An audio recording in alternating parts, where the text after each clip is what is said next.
Hey everyone, Kenneth Bryant, Voice Talent here. I hope everyone's doing well and staying safe.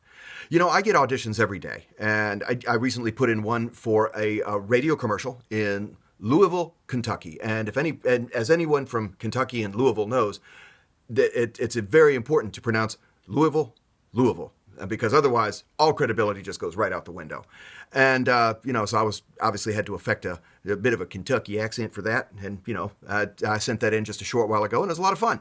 So we'll see what goes on. But I get auditions every day, whether it's from my, various platforms that I'm a member of, or for this one I just mentioned, I got contacted directly, just right off of Source Connect. Not on my email, but from Source Connect, which is a program that allows the client to record me on their end, which is actually pretty amazing. If they have time sensitivity requirements, it's good to be able for them to have the recording immediately upon the completion of the directed session. And so that's actually pretty wonderful. So like I said, I get auditions all the time, and I audition across the industry. I mean, I audition for not just business commercial work, but I also audition for character voices for animations and video games and serialized fictionalized podcasts and audiobooks. And, obviously all of those require accent work. And, I do some very well. I do some, okay. I try to do the best I can. I've been awarded jobs that, are based on the other side of the planet in Australia or in Italy or in France or in Germany, or even in the UK. It's a great feeling. But, most of the time, I audition for these, and most of the time I don't even hear back. As anybody who attended my Zoom event a few weeks back knows, I send out so many auditions that most of the time I don't hear anything back. And that includes, so I've tried to expand my reach as far and wide as possible, because it isn't just about having the tools, having the tools and the talent, and the tools and the talent, right? But it's also about the numbers game. You got to put them out as much as possible. So, I got an e-learning project for a dentistry presentation. And the descriptive information was pretty simple, really. They just wanted clear enunciation and 2 rounds of revisions. They didn't even say who it was for. Or I can pretty much guarantee it's for dentists and other individuals, hygienists and so forth, who are involved in the dental industry. So it's directed at them specifically. But they did want an Australian accent.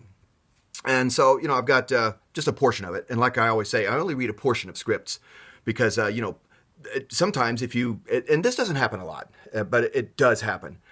Sometimes, if you read the entire script, there's a small chance that it can be just used. You read the whole script, you send them the audio file, and the client just uses that. But you never hear back from them.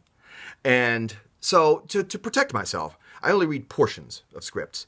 And there's another technique called watermarking, but I dislike doing that because it's just so distracting. It's when you put a clicking sound underneath your audio. So while you're talking, there's a kind of a clicking sound, and it's just distracting. What I do is I just read a portion of the script. And generally, like I mentioned before, most clients, they can get an idea of how you're going to sound within the first, 15 to 20 seconds. So this one here is a dentistry e-learning, and they want it in Australian. And I'll leave it up to you to decide whether or not I do it okay or not. So, and feel free to comment below whether or not it's okay. And you're not going to hurt my feelings, okay? You've got to develop an extraordinarily thick skin in this industry, I'm telling you. Okay, so here we go. All right.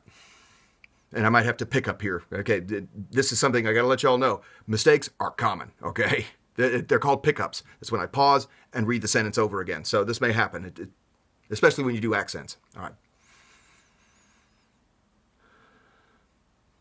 Disposable gloves do more than protect against potential diseases in blood and saliva. Common dental materials, along with cleaners and disinfectants, contain hazardous substances that can pass through the gloves. This process of a chemical moving through a material on a molecular level is called permeation.